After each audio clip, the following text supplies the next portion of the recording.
newsmaker interviews and A-list guests. And I guarantee you, no spin, no bias, no censorship, and no reason to go to bed. That's Dan Wootton Tonight, Monday to Thursdays from 9 on GB News.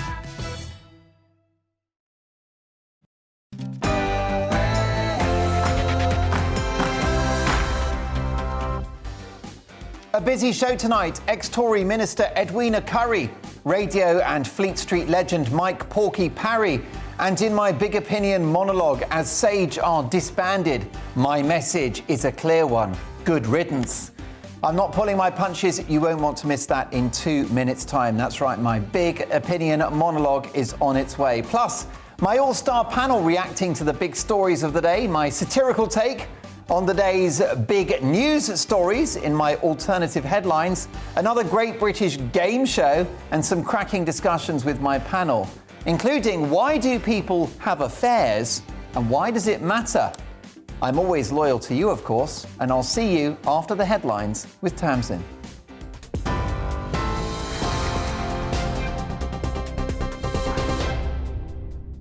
Mark, thank you. Good evening from the GB newsroom.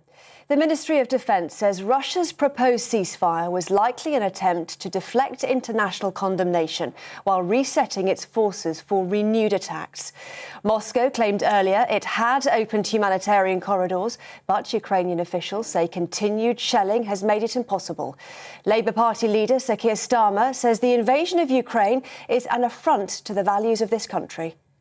That what Putin is afraid of, his fear is order and liberty, afraid of democracy, of openness, of progress, and a world which will move on without him.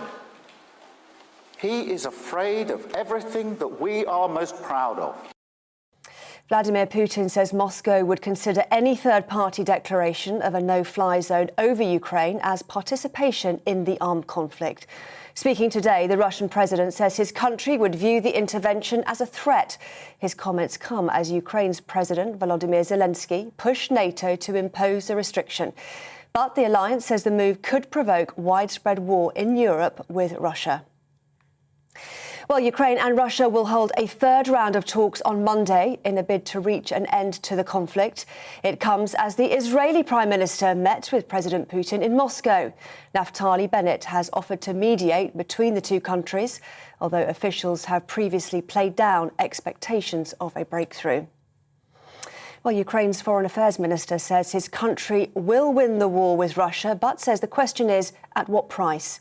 Dmytro Kuleba has met with US Secretary of State Antony Blinken on Ukraine's border with Poland to discuss Western support and the isolation of Russia. He said he expects new sanctions and more weapons for Ukraine to be implemented in the coming days. The message of the heroic Ukrainian people is simple. Russians, go home. You are on foreign land where no one needs you and no one welcomes you with flowers. Putin, leave Ukraine alone. You will not win this war. Time to save lives of Russians and end this bloodbath. The International Monetary Fund says the ongoing war in Ukraine will have a severe impact on the global economy. The organisation warns of supply disruptions and serious economic consequences, including surging prices of energy and grain. It says Ukraine has requested $1.4 billion in emergency money, expected to be approved as early as next week. In other news, campaigners marched in London today demanding an end to men's violence against women. Supporters of female safety groups walked through the city to pay tribute to all women who've been killed by men just over a year after the murder of Sarah Everard. The groups are calling on the police to take action on violence against women, misogyny and racism. This is GB News on TV, online and DAB+ radio. Now, let's get straight back to Mark Dolan tonight.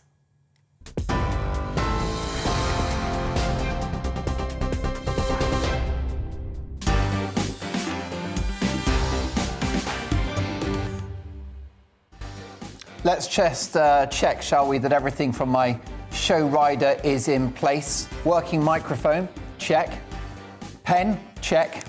Cup of great British tea, check. let's go. It is Saturday, the 5th of February. You are watching Mark Dolan Tonight. This evening, radio and Fleet Street legend Mike Parry and ex-Tory Minister Edwina Currie will debate our big question: does Britain still have free speech? All the latest news from the States with the Queen of US showbiz and royal reporting, Kinsey Schofield. And in the news agenda, why do people have affairs and does it matter? Also, have you ever been to Poundland? I'm obsessed with the place. And will politicians pay the price for depriving us of our freedoms? Those big topics and more will be debated by my brilliant panel tonight of Ingrid Tarrant, TV personality. She was in the paper this week, find out why later. Political commentator brand new to the show, a warm welcome to Oscar Lopez. And sporting legend and British national treasure, Chris Akabusi. Plus, I want to hear from you throughout the show, mark@gbnews.uk. You know the best bit of my show is when you get in touch. I've got a brilliant 2 hours lined up for you. You won't want to miss a second. We've got my alternative news headlines at 10:03. That's my satirical take on today's big stories. And another great British game show. It is Saturday night, so let's have some fun, shall we? Pour yourself a glass of something fizzy, or fire up the kettle and tear open the Cadbury's mini rolls, and let's get to work.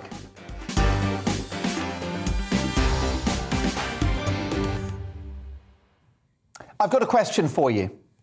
What's the difference between someone evil and evil actions? Not much, really. You could fit a cigarette paper between the two. Which takes me to Sage, who it gives me unprecedented joy to tell you have disbanded this week, effectively ending the pandemic.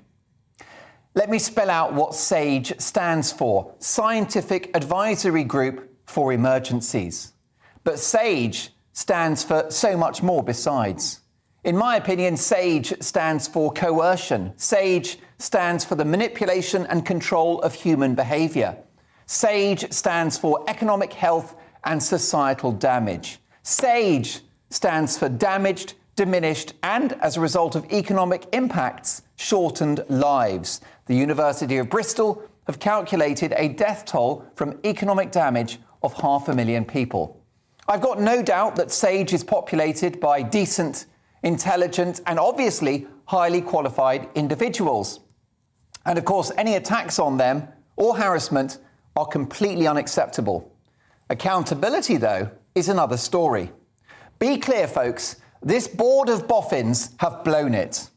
How can experienced experts in infectious diseases tell us at length that masks don't work and then change their minds and we've all got to wear one? It was more about behaviour than science, that's why. How can experts in infectious disease discard decades of established pre-pandemic planning for the unprecedented and experimental policy of locking healthy people in their homes for months on end? Ironically, Sweden, with their light touch approach, actually admit that they used the British pre-pandemic plan. If only we'd followed it ourselves. SAGE's pandemic measures were not in tune with the philosophy or methodology of Western science or Western society. Lockdowns, a very un-Western idea, were in lockstep with the totalitarian ideology of the Chinese Communist Party. Lockdowns are just not a Western way of doing things, given their impact on civil liberties and economic freedom. But we did them anyway, all at the behest of SAGE. To paraphrase Oscar Wilde, to have one lockdown could be deemed unfortunate, 2 looks careless, and 3, in my view, is the crime of the century.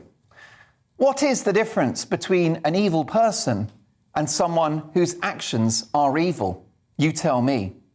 A peer-reviewed study by Professor Simon Wood suggests fatal COVID infections were falling, that's right, falling, before each of the 3 national lockdowns were imposed. But we did them anyway, with the resultant human damage that we all know about. SAGE advised against Freedom Day on the 19th of July, and it was called reckless by Sir Keir Starmer. SAGE voices urged the Prime Minister to cancel Christmas, with a projection of 6,000 COVID deaths a day from Omicron, a variant we now know is milder than a night out with Cliff Richard and Sue Barker. That's unfair. Sue likes a drink. And with no cost-benefit analysis of these measures in the first place, and no compelling signs to this day that overwhelmingly demonstrate masking kids, or anyone else for that matter, introducing vaccine passports, or having lockdowns made a blind bit of difference. An in-depth study from the world-renowned Johns Hopkins University in America states that 0.2% of lives may have been saved. 0.2% of lives. Wow. Here's another question for you. Why isn't everyone in Sweden dead? Asking for a friend. How are they doing on the graph of per capita COVID deaths? Let's take a look.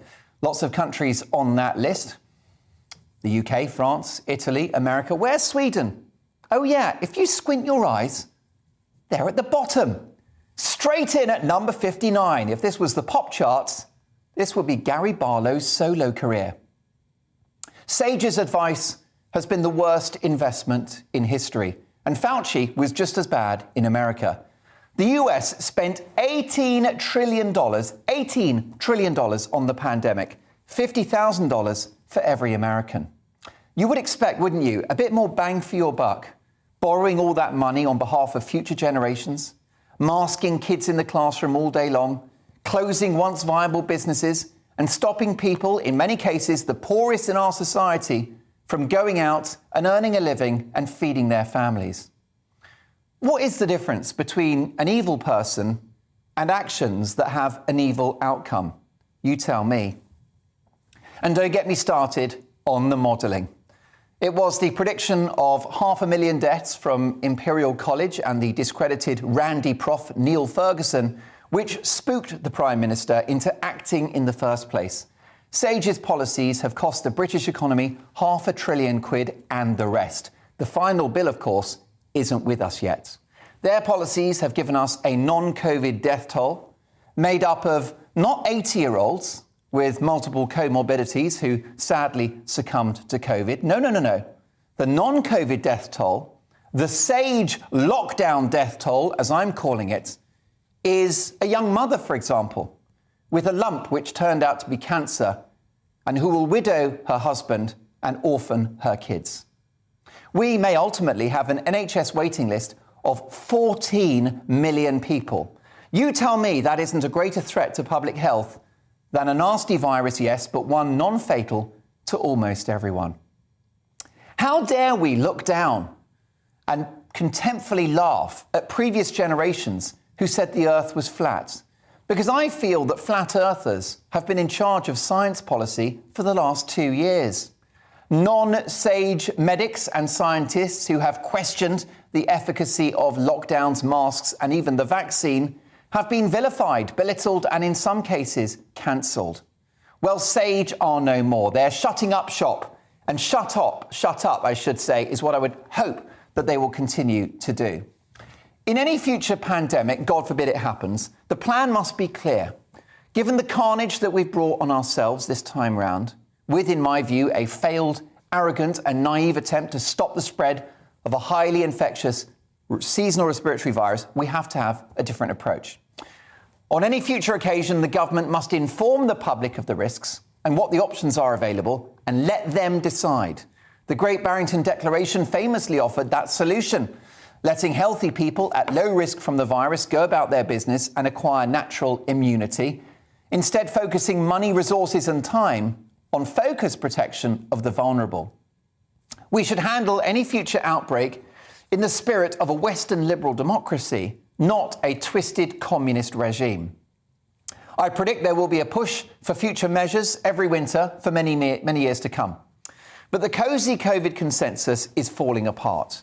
Voices pushing for masks and lockdowns are like rats leaving a sinking ship. The damning data around both of those measures will haunt these cheerleaders of state control for the rest of time. If they were right, we would know by now, and the evidence, the data, would back them up. It ain't there. These people speak of their readiness to snap into action again. But how many more lockdowns do these well-paid public servants with a job for life and a cushy pension think the country can afford?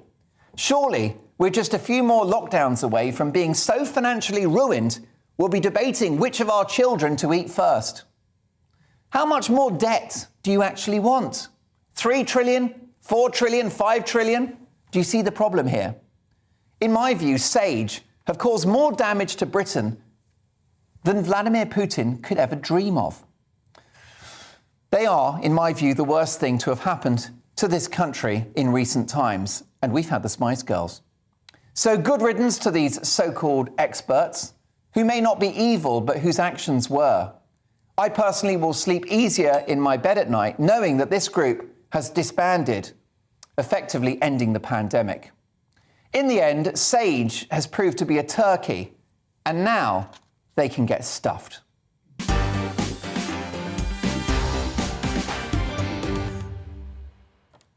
But what do you think? Mark at GBNews.uk with me now, and joining me throughout the show is my all-star panel, TV personality and broadcaster Ingrid Tarrant, political commentator Oscar Lopez, and former Olympian Chris Akabusi. Great to have all three of you with me. Oscar, if I could start with you, what's your reaction to the news that SAGE are to be disbanded? Firstly, I think it is good news, but I would hold off on such optimism, because I do think that if we had another pandemic going forward, I do think that the government and SAGE, for example, they both think they did the right thing. And they both look at this pandemic and they think that we should have shut down sooner, faster, quicker, all of those things. But I don't think they actually regret the act of locking down or the act of masks. And we know this because they did the exact same thing with Plan B, and they would do it again and again and again if a new variant came. I think one of the issues with SAGE, well, there was two issues, I'd say. I think firstly, it's the precedent it sets.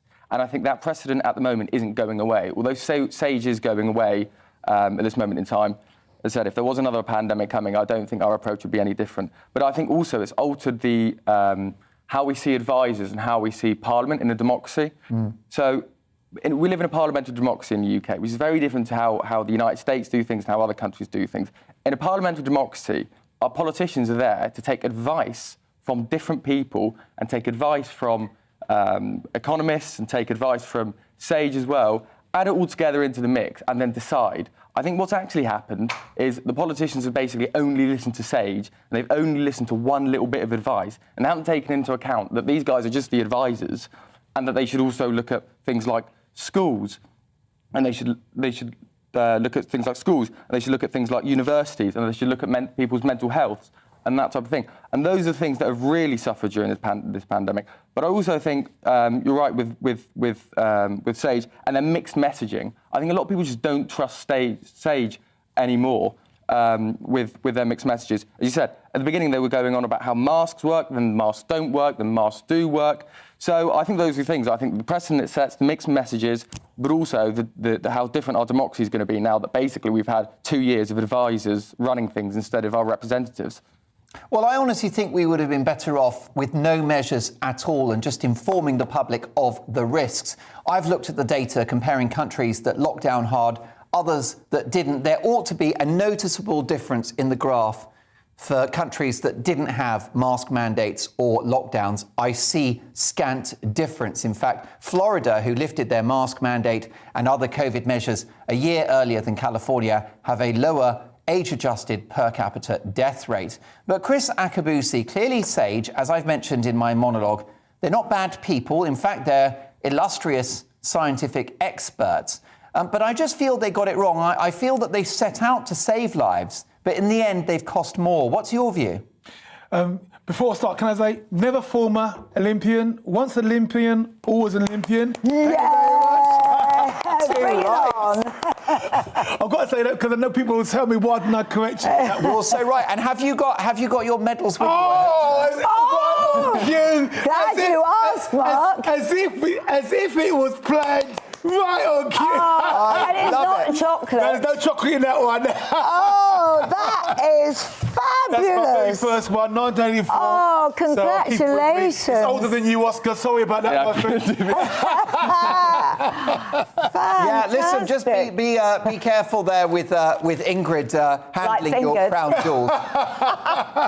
Any chance of a camera? Come on, loves. Now, But listen, yeah, back to I'll tell you something. sorry. In this bag, I've got my swimming badges, so I can compete, Chris. I wish I'd brought mine. Listen, let's talk about this, Chris, because you are indeed an ongoing Olympian. But do you think that Sage made an Olympic-scale mistake in how they handled the pandemic? Yeah, most definitely. I mean, one of the most important things that you said in your commentary was that they abandoned what I would call standard operational procedure for some sort of haphazard, random, experimental ideas, and it just didn't make sense. Not only did I compete for my country at the Olympics, etc., but I was a soldier, and as a soldier, we get given standard operation procedures for every single eventuality, and the reason you get them is that people then can operate, act, and react in unison according to the guidelines. So it doesn't make sense to me that these erudite, articulate people would abandon that for some sort of let's do this, let's do that. And again, another thing that you said there was that Sweden, who adopted our SOPs, are bottom of the league. And this is a time when it's great to be bottom of the league. They're 59th out of 59 other countries. So I don't get it, didn't understand it. And of course, it leaves a bad taste in the mouth because, well, it made me think he who pays the piper calls the tune. Who was calling the tune? I can't believe that these, as I said, erudite, I mean, the professors and doctors and top people in industry could just lose a plot like that and abandon the SOPs. So, good riddance. I've got to disagree with the previous speaker. I can't see them come back again. Certainly not in that guise, because they got it so wrong. You know, all of the predictions were so wrong. And the harms, you know, if you just think about, when I say young people, I'm not talking about Oscar. I mean, your Oscar is young, but even younger than Oscar. you know, when you think of our young children, you know, our 5-year-olds and 10-year-olds who've lost 50% of their life or 25% of their life in this draconian, quasi-communist type of system where you're confined to barracks. You can't go out, can't speak, can't hug your friends. What scars are on these young people's minds that they will carry into their future? You know, I can shake it off. It was only 2 years out of 63 for me, less than a percentage of my life. But for these youngsters, how easily are they going to be triggered in the future? What fears are they carrying around that they shouldn't have to be dealing with? You know, I took my chances. I did follow the guidelines. No Partygate here, folks. More's the pity. I'd go to any party you were at, Chris. All right. We'd have a laugh, Mark. We'd have a laugh. I'm going to do the Mark Dolan point. We'd have a laugh, Mark. Come on. Look, Ingrid, what do you think about this? I mean, do you think that, like Arnold Schwarzenegger in The Terminator, Sage will be back? Oh, I think they will, but I don't think they'll have the powers vested in them during this pandemic. And hopefully they have learnt from the terrible, terrible mistakes that they made. And the biggest mistake they made was that they wouldn't listen to the experts. You call them professional, you call them qualified individuals. They were qualified only to an extent. You had people that were super, super qualified, that their life's work was with, you had the virologists, all sorts of people out there who had absolute supreme knowledge over them. And they either weren't prepared to listen, they weren't given the opportunity to be heard, I don't know.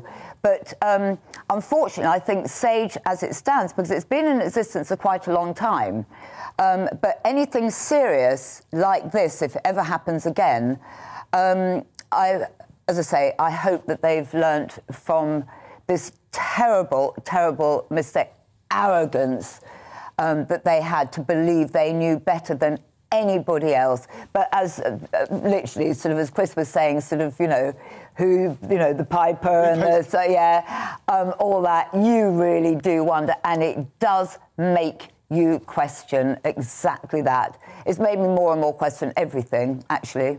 I think you will agree that I am living the dream with my panel tonight. Current Olympian Chris Akabusi, Olympic intellect Oscar Lopez, and Olympic babe, yeah, I said it, Ingrid Tarrant. Oh, wow, thanks.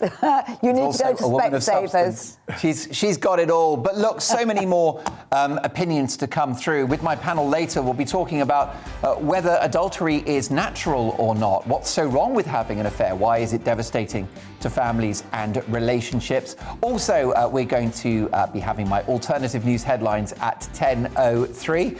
And after this, in the big question, do we still have free speech in this country? See you in 2.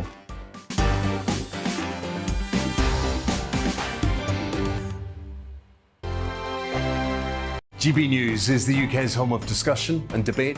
From all perspectives. To stay up to date on the latest stories, make sure that you subscribe to the GB News channel right here on YouTube. You can watch us live 24/7 across the whole world. You can also check out exclusive content and catch up on previous episodes of your favourite shows.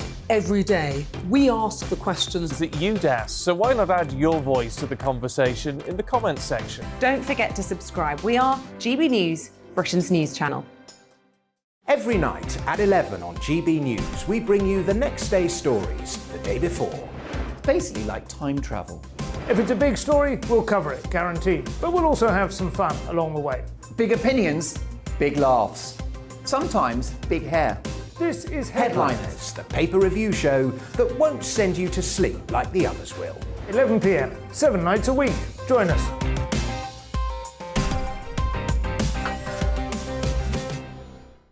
Hello there, I'm Eamon Holmes. And I'm Isabel Webster.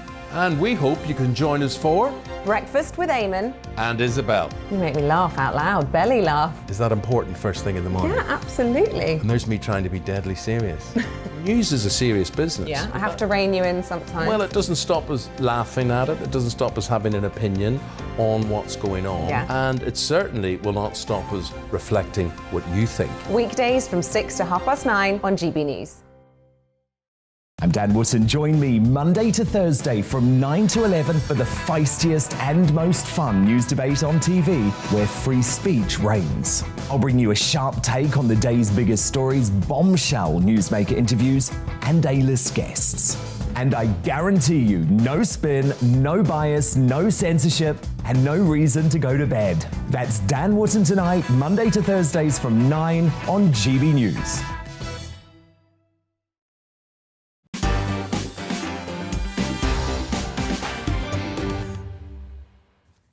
Sage have disbanded. I say good riddance. What's your view? Mark at gbnews.uk. Stephanie says, hi, Mark. I think the government are just as guilty as Sage. At the end of the day, the government make the final decisions, not Sage. Get rid of all cabinet members who were there during this pandemic. Get in a new team of lockdown skeptic MPs into the upper echelons of government. The Prime Minister has to go. He is a disgrace, says Stephanie. Well, Stephanie, he certainly tried to push back on Sage's advice, but I guess at certain points in the pandemic, he was overwhelmed by what they had to say, including that junk modelling that implied this was Armageddon, the bubonic plague, which it turns out it most certainly was not. Mike says, Dear Mark, this needs a national petition. Remove the knighthoods from Whitty and Valence now. Declan, great monologue, Mark. They should be arrested. How about this? Dear Mark, from Camille. What a lovely name. Hello, Camille. Thanks for watching the show. Camille says, Dear Mark, remember, this was global. Many other countries did the same. Come on, be fair. How about this from Robert? Dear Mark, once again, distorting the facts to suit your perverted views. FFS, please wear a mask on the TV. Well, Robert, thank you for your opinion. I don't agree, but it's all about opinions on this show. So thank you so much for getting in touch and sharing yours. If you think that how Sage have approached the pandemic has more or less been effective and proportionate, do let me know. I'd love to hear your thoughts on that. If you're supportive of the likes of Whitty and Valence, I do want to hear from you, although I won't hold my breath. How about this? And it's from an unnamed email, anonymous. Dear Mark, Turkey, Sage, getting stuffed, yes, but watch them trot off to their huge salaried jobs with Big Pharma, revolving door. They were not working for us, the people. And finally, this one from Helen. Mark, as a microbiologist, I share your delight at the end of Sage. Next time we want proper epidemiologists and microbiologists, not modelers and psychopops. Sage ignored basic quarantine rules in early 2020, then locked us down, and it was their only response every time that rates rose. Confused the public about masks, the right ones do work, and totally failed to act to control an airborne virus with ventilation changes. And that is Helena, I should say. Helena, thank you so much for your email as well. Do keep them coming. So much more to get through in the programme. We'll talk about adultery later in the show. Why do people have affairs? Also, will politicians like Justin Trudeau be paying the price politically for taking freedom away from voters? Because he's now very unpopular in Canada. The same with Jacinda Ardern in New Zealand. We'll get to that very shortly. But it's time now for the big question, in which we tackle a major news story of the day from multiple points of view.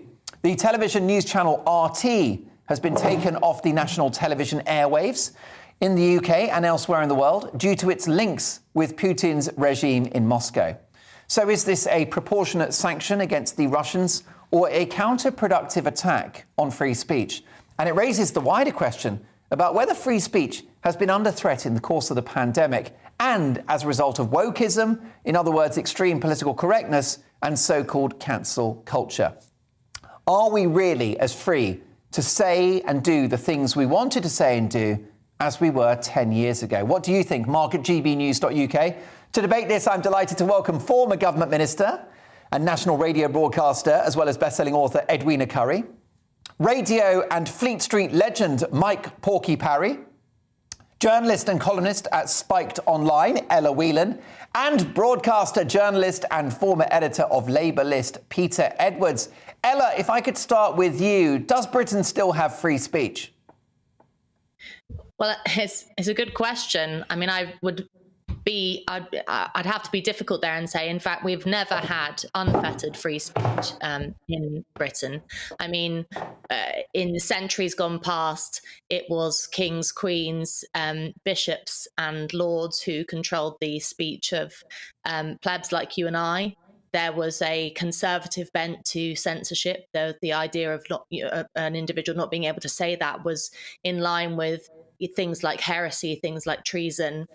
So, for a very long time, speech hasn't been completely free.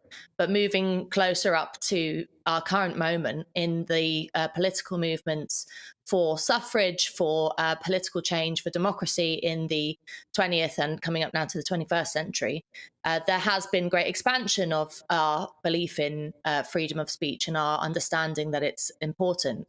The depressing thing that I think, as you pointed out, in the last 20 and 30 years, there's been a reversal of that move towards the understanding of why free speech is at the heart of any democracy. There's been a kind of growing mistrust of what publics will do with free speech. So either if you allow young people to say what they like, they'll probably be racist.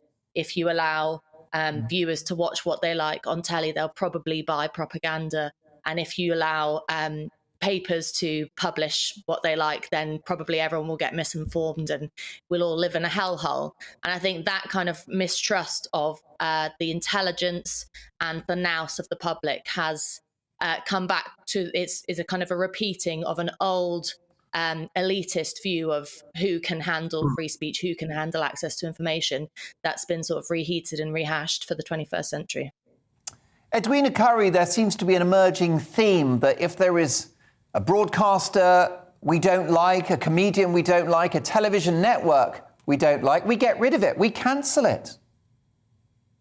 Well, may I say that we've been exercising free speech on this channel all evening, and I'm here, for example, to say that I think Patrick Vallance and Chris Whitty are wonderful men. I thought all your panel before us were talking complete rubbish, and that we are very lucky indeed to have had Sage, and I, for one, on GB News, want to say thank you to them for all their help and advice and guidance and all the many thousands of lives that I believe that they have saved. Right. Now, what was your question? Well, of course, you've demonstrated free speech, and I guess that's what GB News is all about, Edwina, and I acknowledge what you've had to say. I think actually the majority of the public have been and are supportive of the measures that we've seen in the course of the pandemic. So once again, Edwina, you are the woman of the people. But do you not think, for example, shutting down RT from the UK is a rather ham-fisted way of dealing with the Russia situation? Well, they've been shut out of airways in this country and many other countries, not because of what they're saying and doing, but because of part of sanctions. This is the West's way of bringing pressure to bear on Putin and the Russian government, who are currently the aggressors in a neighbouring country, and a very bloody aggression it is indeed. And if they carry on like that, and they are allowed to get away with it, and then other countries closer to home will be next. And that's one of the reasons why a large range of sanctions, including stopping banks, getting them out of the SWIFT system so they can't be banking, and looking at ways of reducing our dependence, both short-term and long-term, on Russian oil and gas. That's why these actions are being taken, and they will be taken over coming months. And I suspect they're going to be in place for some time. It's not to do with trying to stop RT saying what they want or broadcasting what they want, and they have other ways of doing it. Their views are all over Twitter, for example. But I think in this country we should be aware that what they have been peddling recently has been a very Russian view of things, and it's a wrong one. It's the one that Putin is peddling to his own people. It's the one that he is, with some increasing signs of desperation, peddling to the world. And what the rest of us want is for him to stop bombing Ukraine, get out of Ukraine, get back to his own country, and let Ukraine be the free country that it wants to be. Mike Parry, you've devoted your life and career to Fleet Street. You are the self-appointed seeker of truth and justice. You've obviously yes, indeed. You've profited from and relied on free speech in this country. Have we still got it? We've still got it, but you've got it now with caution. Free speech is now with caution. Sometimes, just following on from what Edwina's just said, sometimes free speech can be too free if it becomes propaganda. And the only place in the world where free speech turns into propaganda is, believe it or not, in the free world, because you're entitled to, or you're enabled to express any form of opinion you want, and that opinion is listened to by millions of people. In dictatorial societies, you don't have free speech, therefore there is not an opinion to which other people can fall into. Take, for instance, the fact that Putin now, about, I would say, on day one of this horrendous situation we've got now, I put out a tweet in which I said, I can't believe that it's beyond the wit of intelligence services and the US and the West to take out Vladimir Putin. Because if you take him out, that means problem's over. And you wouldn't believe the response I got. I was called a murderer. You're a murderer. You're inciting murder. Funnily enough, over the last couple of days, every newspaper I've read said the solution to this is to take out Putin. So what I'm saying is you can have an original idea and you can float that idea, but in this modern age of social media, it only takes 1% of people to have a distorted view of what you've said for your free speech initiative to become nasty and awful and terrible, which of course it wasn't. It was practical and logical that if you got rid of Vladimir Putin, the whole problem would be over. But that is the problem with social media. People don't understand that on social media, it's about 99% of the damage on social media is caused by 1% of people who just regularly go over and over and over on what you've said and try to make it look as though you're the aggressor, you're the perpetrator, when in fact, and again, as Edwina's just said, actually, you're mostly talking common sense. But common sense seems to have gone out the window in the modern day and age because common sense to most people is dictatorial, and it's not. Yeah, Peter, let me come to you. Great to have you back on the programme. Peter Edwards, former editor of Labour List. We've seen many high-profile examples of an assault on free speech, haven't we? We've seen the comedian Roy Chubby Brown having his show at the Sheffield City Halls cancelled. We've seen attempts to end the career of Jimmy Carr for an admittedly disgusting joke, but a joke it was, and that's his job.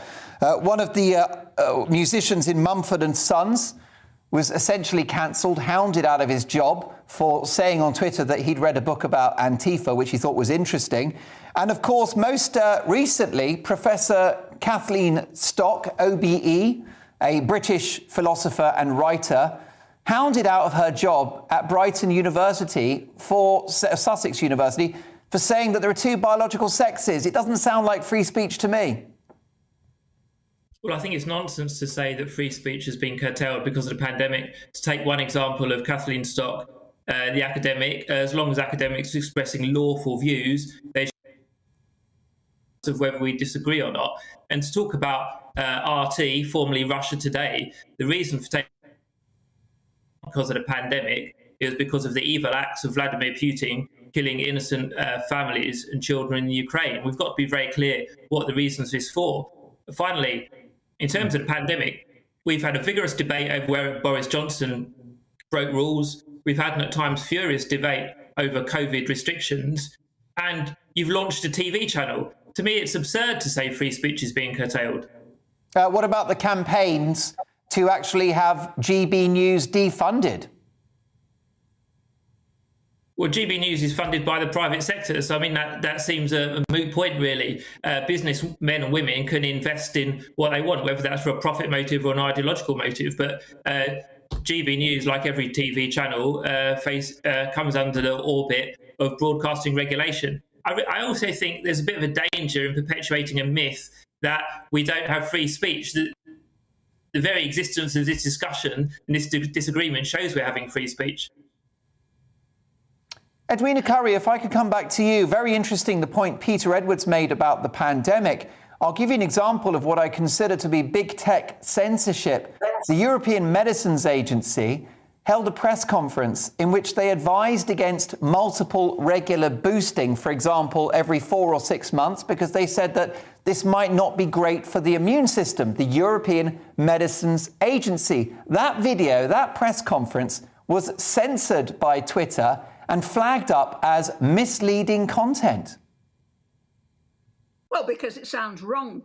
I'm a former health minister with a scientific background, albeit a long time ago, and it certainly sounds wrong to be suggesting that we should have multiple vaccinations over and over and over again if it can be avoided. Your natural immune system is always But Edwina, this is the European Medicines Agency. That's the equivalent of the MHRA in this country. We can hardly accuse them of being anti-vaxxers, but they were censored by Twitter. Let me just introduce you, if I may, Mark, to a new idea. Just because an organisation has the word European before it doesn't mean that they're all geniuses. That's true. Right? And there was a great deal of argument and debate during the pandemic about how to handle it. You know, at the beginning of a pandemic, the beginning of something quite extraordinary, there are no experts and all views really carry much the same weight. After a while, as you acquire some experience and the data becomes available, then some views are shown to be simply wrong or less adequate. And after a while, you get to the point where other things are happening as well that nobody's really thought about.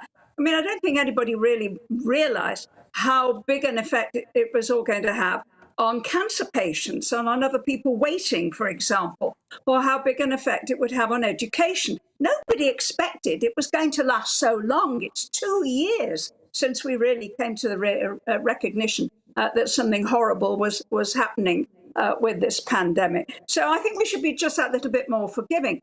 As for the examples that you mentioned earlier, like Professor Kathleen Stock, I think the condemnation should be for those who won't allow any views that they regard as completely wrong.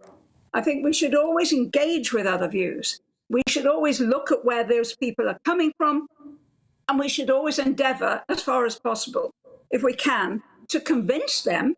And if we can't convince them, at least our argument is being listened to by other people. So they're wrong to hound a professor out of her job.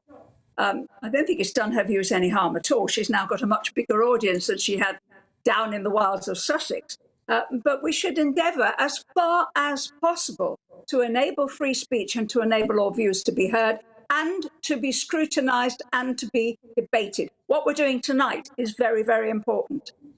Ella Whelan, let's come back to this idea that cancel culture is a myth and that it's being dreamt up perhaps by the right on any political argument. What's your view about that? The cancel culture deniers. Oh, my goodness. Now, that's getting complex. So, Edwina, I'll come back to you, Edwina. Let me just go to Ella first, if you don't mind. As much as I'm enjoying this debate, I think we're in danger of blowing too much smoke up our backsides to suggest that this GB News discussion and our ability to have it proves that free speech is alive and well. I mean, try having a discussion about gender and biology on university campuses. Try having a discussion critical of white privilege in classrooms. Try having a discussion about vaccine mandates on Twitter. I mean, it's quite clear that there are numerous examples of ways in which speech is being curtailed. I'm also, it kind of makes me wearisome, the superficiality of the understanding of what's going on in relation to free speech. We have a government that most people spend, and I agree with them, a lot of their time slagging off, talking out about how useless Boris Johnson is, and yet have no space to criticise the fact that in relation to the online harms bill, in relation to the police court crime and sentencing bill, there are laws currently coming up on the statute books, or laws that have already been passed, that criminalise freedom to protest, as we've mentioned many times on this show, that clamp down on what people can discuss online. And as we know that Twitter and Facebook is becoming especially after the pandemic, is becoming the new public square. So there is a real problem. In relation to Kathleen Stock, it was less the kind of nutty students who were sticking up stickers and flyers, of which I did many, many times when I was at Sussex University, and, you know, probably engaged in flyering campaigns that were worse and more facile than what was going on in relation to Kathleen Stock. The problem wasn't the students. The problem was that the university administration was unable to back their own sense of academic freedom, their own belief in academic freedom, and left that academic out in the cold. A similar thing has happened at Essex University. A similar thing has happened at Cardiff recently. So the problem with free speech is not just a number of kind of eccentrics or extremists calling for cancel culture online, or as Mike Parry suggested, 1% of Twitter. The problem is far more fundamental in terms of the laws that are passed in the country, the way in which our institutions work, and the inability for people at top level with high power, either political or institutional, to defend the idea of free speech as a principle. So I'm too tired to roll my eyes at the fact that when people suggest that this is just a myth or isn't a problem, just because you're talking about it on GB News is to be commended. But go out in the world and look at where this is happening, and you can understand that actually it's a real problem. Peter Edwards and also Mike and Edwina, concluding thoughts, if you can, briefly. The clock's against us. Peter Edwards, let's go back to that idea that attacks on freedom of speech have been overstated. What about the university professors who said in a recent survey that they keep their views about Brexit to themselves for fear of condemnation, being ostracised, or even losing their job? What about the top medics and scientists who were afraid to speak out against COVID measures?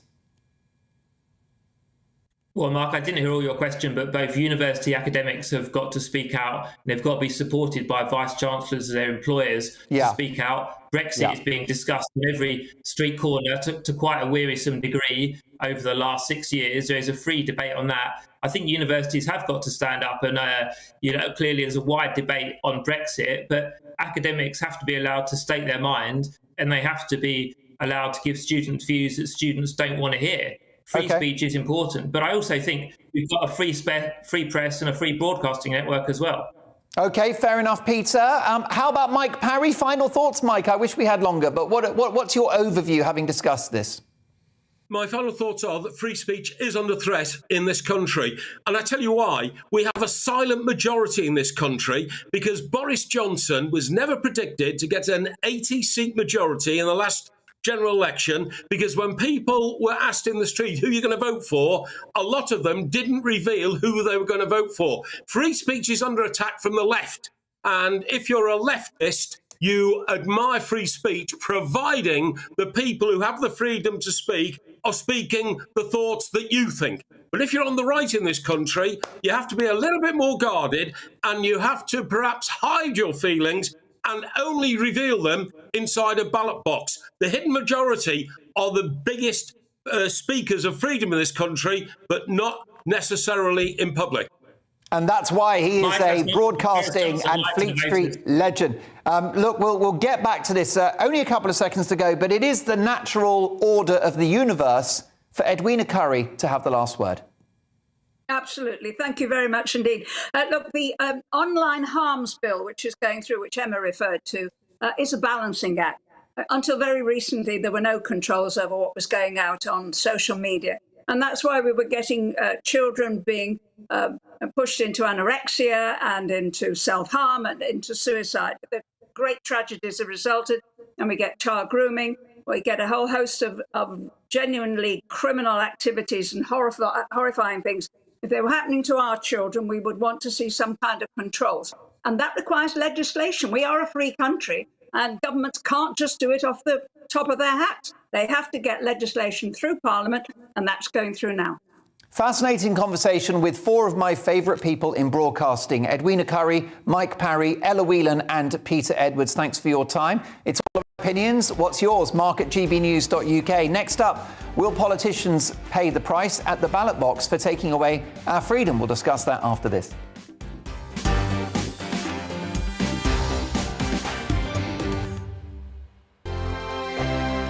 GB News is the UK's home of discussion and debate from all perspectives. To stay up to date on the latest stories, make sure that you subscribe to the GB News channel right here on YouTube. You can watch us live 24/7 across the whole world. You can also check out exclusive content and catch up on previous episodes of your favourite shows. Every day, we ask the questions that you'd ask, so why not add your voice to the conversation in the comments section? Don't forget to subscribe. We are GB News, Britain's news channel. Every night at 11 on GB News, we bring you the next day's stories the day before. It's basically like time travel. If it's a big story, we'll cover it, guaranteed. But we'll also have some fun along the way. Big opinions, big laughs. Sometimes big hair. This is Headliners, the paper review show that won't send you to sleep like the others will. 11 p.m, 7 nights a week. Join us.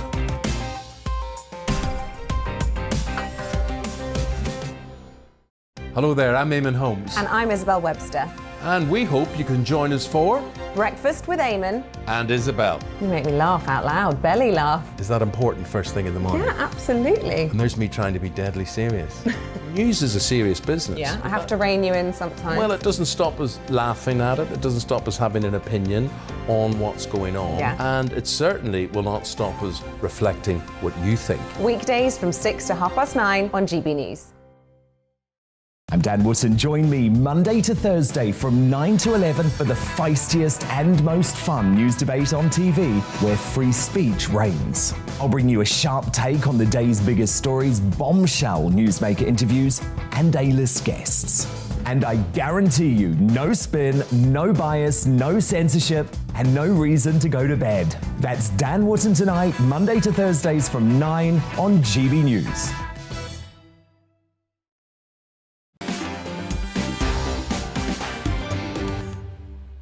You are watching Mark Dolan Tonight. Great to have you back. We've got such a busy show. I'm very, very excited to tell you what is coming up, including my alternative news headlines, which are happening at 10:03, my satirical take on the day's big stories. Also, our news agenda with my amazing panel. We'll talk about adultery, because one of my panellists has done an interview with the Sun newspaper all about it. Is monogamy natural? We'll discuss that later on in the show, and another Great British Game Show as well. But let's react to the big stories of the day now with my amazing panel, Ingrid, Chris and Oscar. Justin Trudeau, the Canadian Prime Minister, has seen his approval ratings plummet amid ongoing criticism of his handling of the trucker protests, including bringing in controversial emergency legislation. With the low turnout at the Birmingham by-election at 27% this week, And New Zealand's Prime Minister Jacinda Ardern seeing her popularity plummet. Will the world's leaders pay the price for taking our freedom away from us during the pandemic? What do we think about this, Ingrid? Do you think that democracy is going to have the answer in terms of our attitude to lockdowns? Do you think the public will bite back? What, to the lockdowns? Yeah. Do you think politicians will pay the price, you know, the ones that did this to us? I hope so. I hope so. You know, what worries me is that while the vaccines and everything were experimental, because nobody really quite knew sort of how to handle it, in a weird, peculiar, perverse way, to me, it was like they were conducting an experiment as well.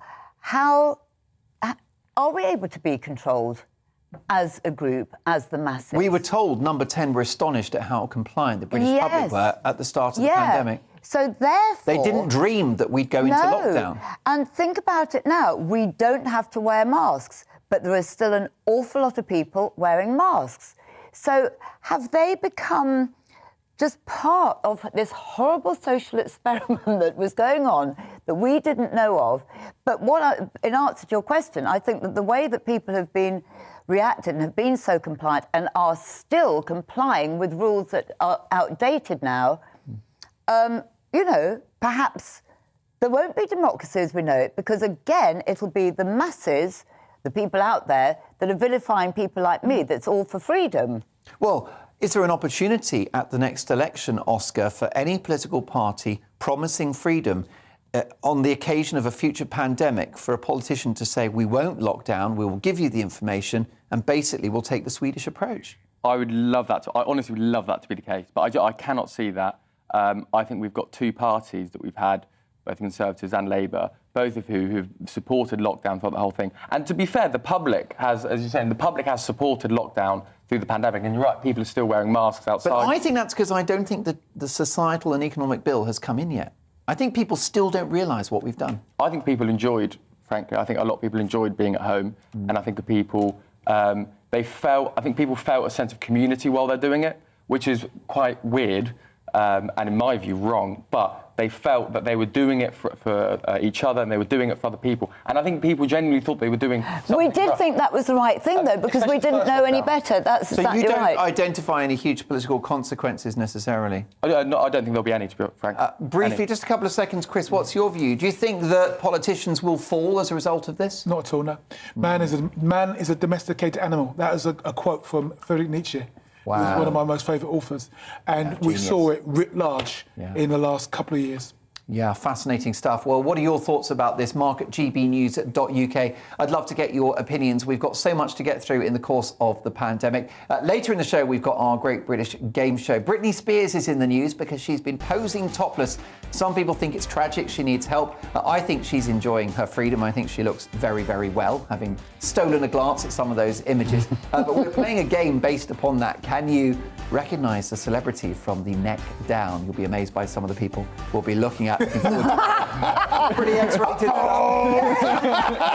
Chris Akabusi. Akabusi in the buff. Oh, nobody wants to see that. If that doesn't spike ratings, nothing will. But after this, we've got my alternative news headlines and also lots more big topics as well. So I'll see you in 2.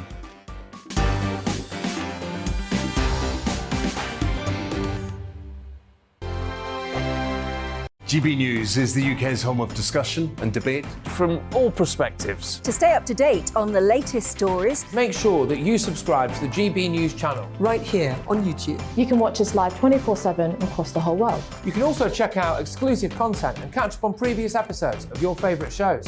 Every day, we ask the questions that you'd ask, so why not add your voice to the conversation in the comments section? Don't forget to subscribe. We are GB News, Britain's news channel. Every night at 11 on GB News, we bring you the next day's stories the day before. It's basically like time travel. If it's a big story, we'll cover it, guaranteed. But we'll also have some fun along the way. Big opinions, big laughs. Sometimes big hair.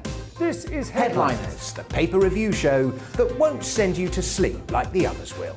11 p.m, 7 nights a week. Join us.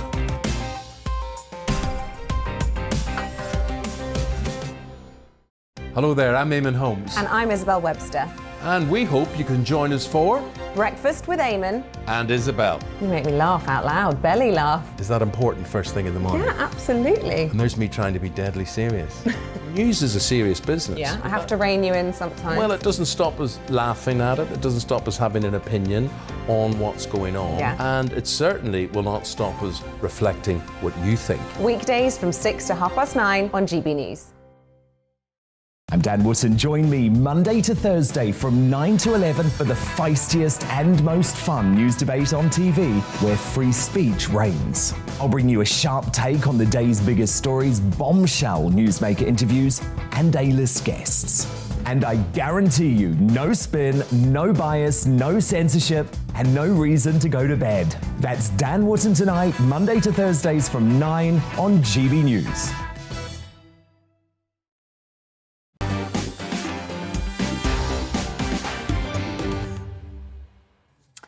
Kay has emailed the programme. Hey Mark, great debates as always. I was a psychiatric nurse for 34 years, studying psychology along the way. Almost from the start, I was making comparisons and would say to my husband, it's like a global experiment. And it's all about how people react and what percentage believe what they're hearing.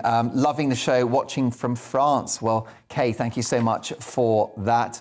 How about this from Peter? Dear Mark, the public went along with lockdowns because many people were paid to be locked down via furlough. It would be a different story if there were no furlough. Peter, thanks for that. And last one on free speech. George says, I could lose my job for saying there are only two genders, but be applauded for self-identifying as a cat. That's from Tom in Yalding. Thank you, Tom, and meow to you. So much more to get through in the next hour of the show. We've got my alternative news headlines. That's my satirical take on the day's big stories in just 2 minutes' time. Also, in our news agenda with my amazing panel, Poundland. You're regular. I'm obsessed with the place. We'll talk about value shopping and the British love of a bargain in the next hour with my amazing panel. Also, why do people have affairs? What motivates it? And why is it a problem? We'll discuss that with one of my panellists who's been in the news this week discussing it.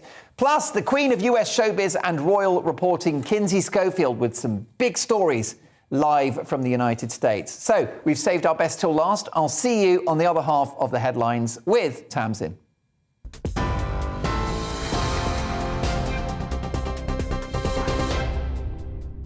Mark, thank you. Good evening from the GB newsroom. The Ministry of Defence says Russia's proposed ceasefire was likely an attempt to deflect international condemnation while resetting its forces for renewed attacks. Moscow claimed it had opened humanitarian corridors, but a promised ceasefire in the city of Mariupol has collapsed amid continued shelling. Labour Party leader Sir Keir Starmer says the invasion is an affront on the values of Britain. That what Putin is afraid of, his fear is order and liberty, afraid of democracy, of openness, of progress, and a world which will move on without him. He is afraid of everything that we are most proud of. Vladimir Putin has said the sanctions being imposed on Russia are akin to declaring war. Speaking today, the Russian president also warned a third-party declaration of a no-fly zone over Ukraine is participation in the armed conflict. His comments come as Ukraine's President Volodymyr Zelensky pushed NATO to impose the restriction. But the alliance says the move could provoke widespread war in Europe with Russia. Well, Ukraine and Russia will hold a third round of talks on Monday in a bid to reach an end to the conflict. It comes as the Israeli Prime Minister met with President Putin in Moscow. Naftali Bennett has offered to mediate between the two countries, although officials have previously played down expectations of a breakthrough. Ukraine's Foreign Affairs Minister says his country will win the war with Russia, but says the question is at what price. Dmytro Kuleba has met with US Secretary of State Antony Blinken on Ukraine's border with Poland to discuss Western support and the isolation of Russia. He said he expects new sanctions and more weapons for Ukraine to be implemented in the coming days. The message of the heroic Ukrainian people is simple. Russians, go home. You are on foreign land where no one needs you and no one welcomes you with flowers. Putin, leave Ukraine alone. You will not win this war. Time to save lives of Russians and end this bloodbath. The International Monetary Fund says the ongoing war in Ukraine will have a severe impact on the global economy. The organisation warns of supply disruptions and serious economic consequences, including surging prices of energy and grain. It says Ukraine has requested $1.4 billion in emergency money, expected to be approved as early as next week. In other news now, campaigners marched in London today demanding an end to men's violence against women. Supporters of female safety groups walked through the city to pay tribute to all women who've been killed by men, just over a year after the murder of Sarah Everard. The groups are calling on the police to take action on violence against women, misogyny and racism. This is GB News on TV, online and DAB+ radio. Now, let's get straight back to Mark.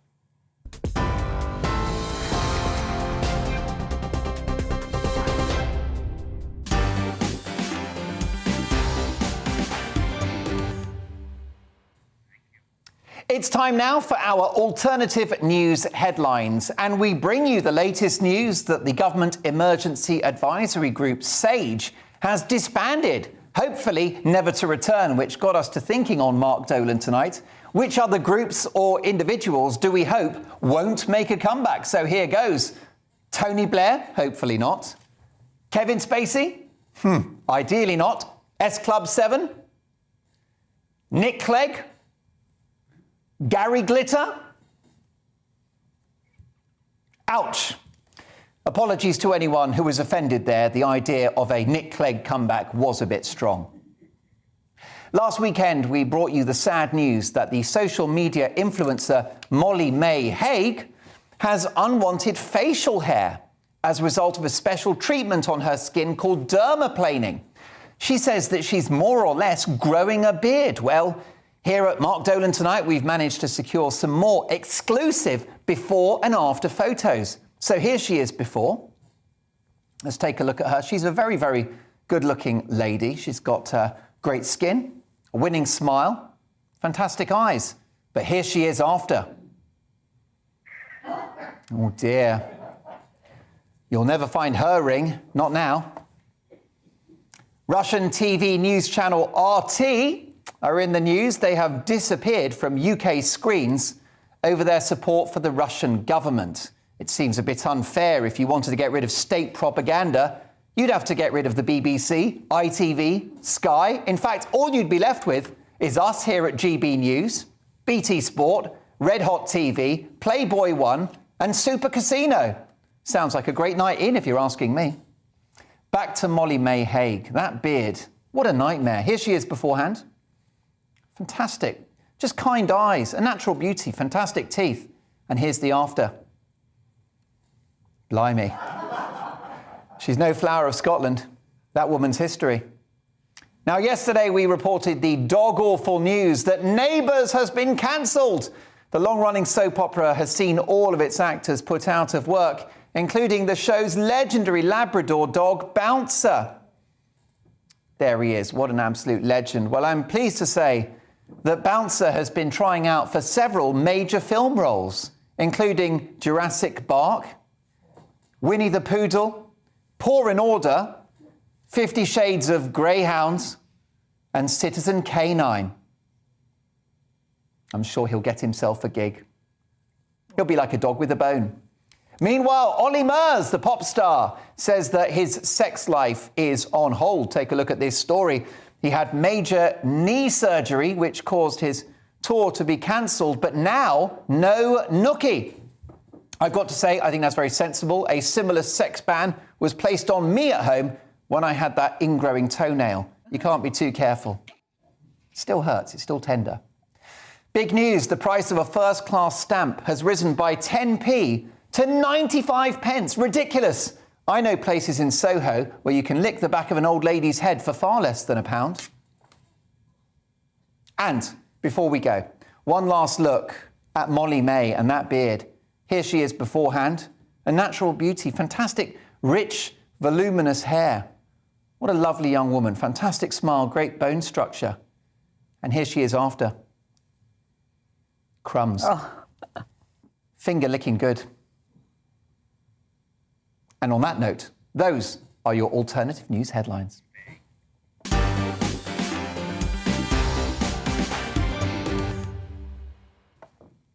So much more to get through, and don't forget we will have alternative news headlines at 10:03 every night, every Friday, Saturday and Sunday. Coming up, we've got the Great British Game Show and our news agenda. But it's time now to look at the headlines which are breaking and what will be in tomorrow's news tonight. And of course, reacting to those stories is my amazing panel. Now, on this show, we work hard to find the biggest talking points and the most fascinating news stories. But sometimes the news comes to us. Our very own star panellist, presenter and broadcaster Ingrid Tarrant made quite a splash this week in an interview with the Sun newspaper. Here's what she had to say. "I split," said Ingrid, "from my former husband, the TV host Chris Tarrant, 15 years ago after his long-standing affair with a teacher. I'd had my suspicions. I just thought he had changed. The shape of our marriage had gone wonky. I'd asked him, 'Are you having an affair?' He looked me dead in the eyes and said no. But a private investigator uncovered that I was right." A fascinating and I think very brave article from Ingrid. And it begs the question, why do people have affairs? And does it matter? Well, Ingrid's column comes after the former Health Secretary Matt Hancock appeared in the Diary of a CEO podcast earlier this week. And here's what he said. Let's talk about some of the stuff that you haven't really been able to speak about at length, which was in September 2020, there was laws established that, well, not laws, but there was guidance given to stop us engaging within having casual sex with people outside of our household, etc., etc.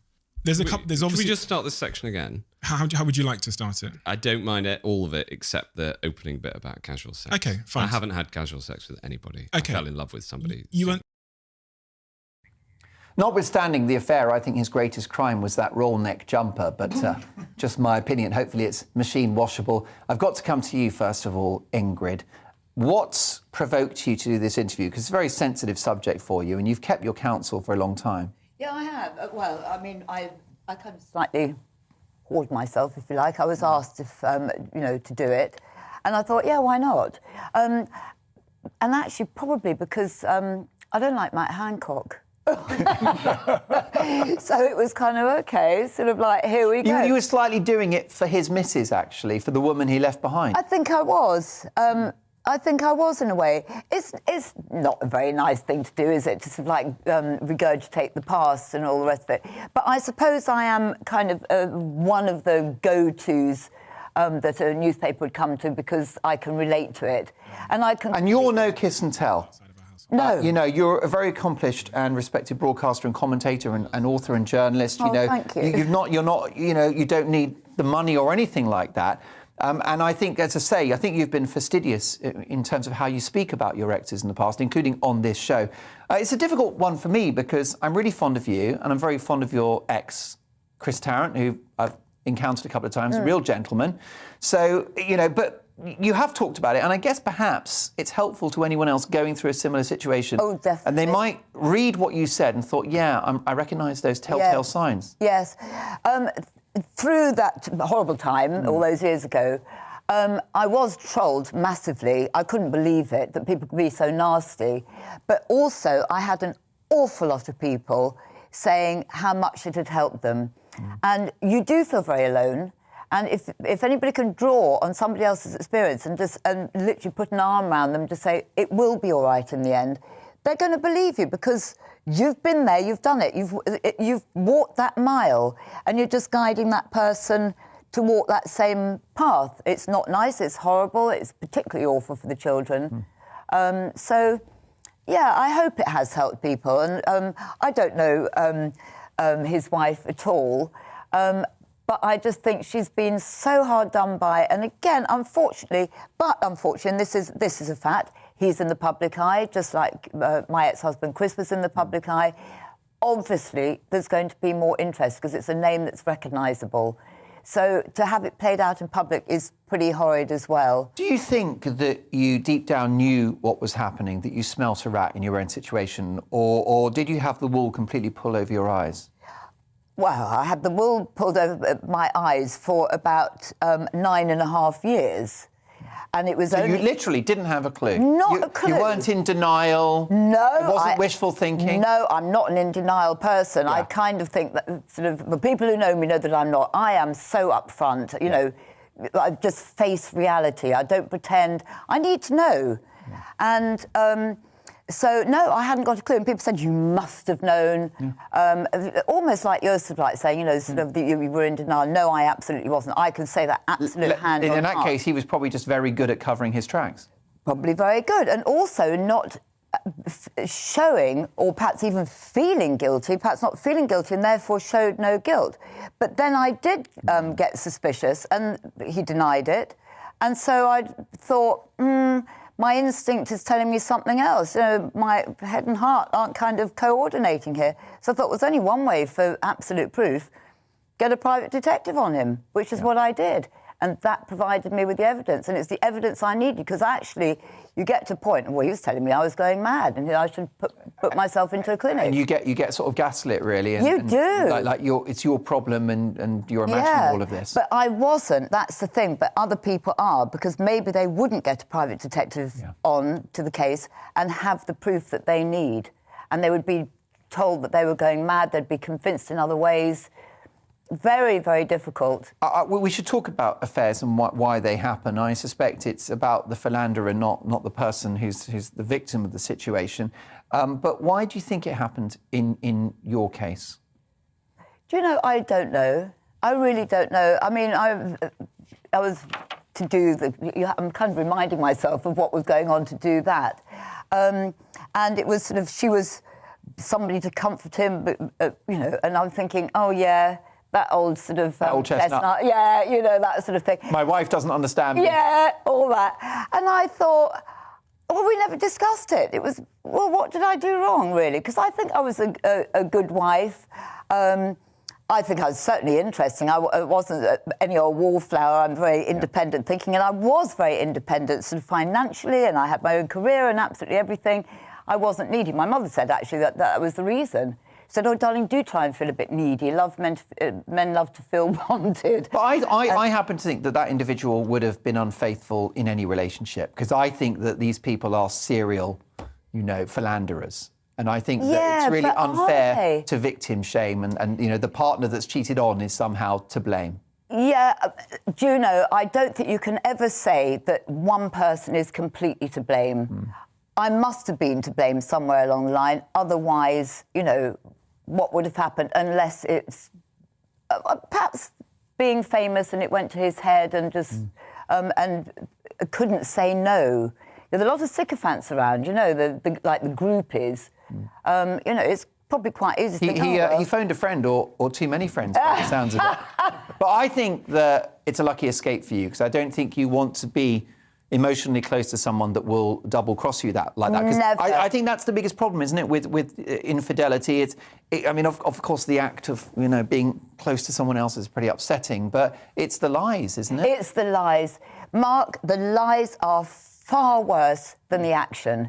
To be able to look somebody straight in the eye and just say, please just answer this question, I need to know. And it's like, no, you know, what's your problem? And things like that. But it's not just the lies when confronted, it's all the lying that went on every time they were going to make that arrangement to meet the other person.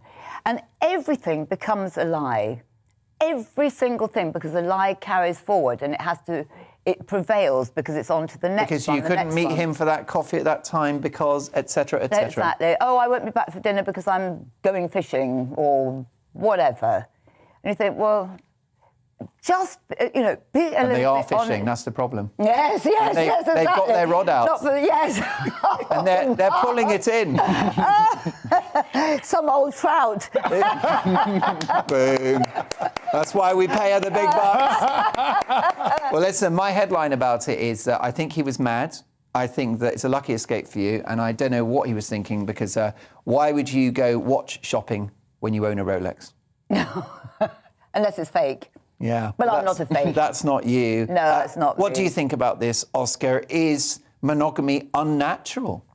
I think it's probably moral, but I think the bigger thing, it is between the end of the day, it is between two adults, and I think you're right in terms of especially the Hancock thing. The Hancock thing really got dragged into the public eye, and one, it was because he is obviously in the public eye. He was health secretary, but I think the second one, it was because people were really, really angry with him, with the way he was telling us specifically what not to do, and specifically doing the exact opposite.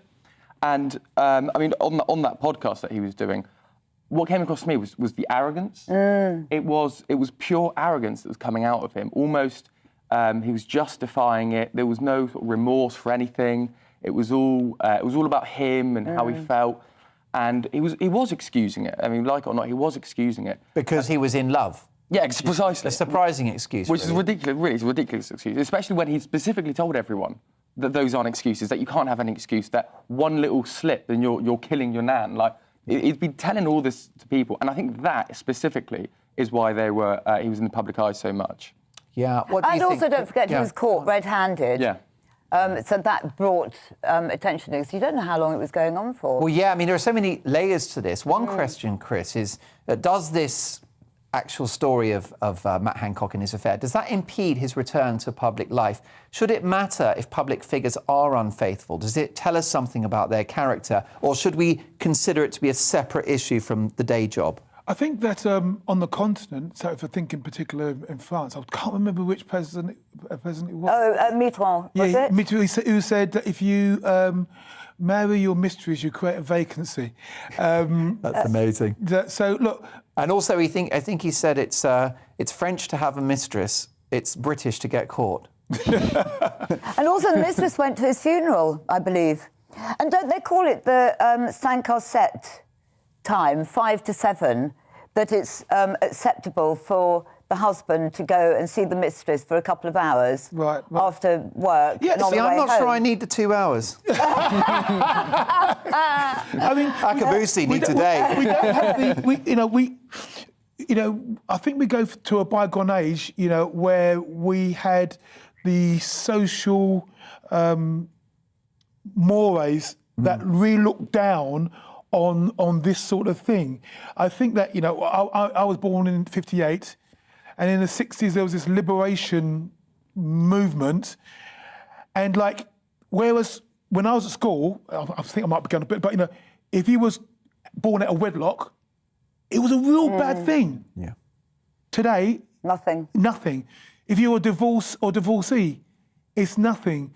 And unless you are a Matt Hancock and you've been creating all these rules of what you shouldn't do and then do the hypocritical thing and do it, I think if you went into the office and said, I got caught in bed with some... No one's going to... You're not going to lose your job unless it's the boss's missus you've been sleeping with. So what I'm trying to say is I think we've got to be very, very careful. Yeah, there are still couples who are monogamous, get married in their 20s and have a 60-year relationship and die in their 80s and 90s. So none of my maths is quite right there. And they've been true to each other. But I think there are much more people who have strayed in one way, shape or form. And I wrote down a few things that it could be. 7 points I had that could cause infidelity. And I don't know if you remember the Silence of the Lambs. We covet what we see every day.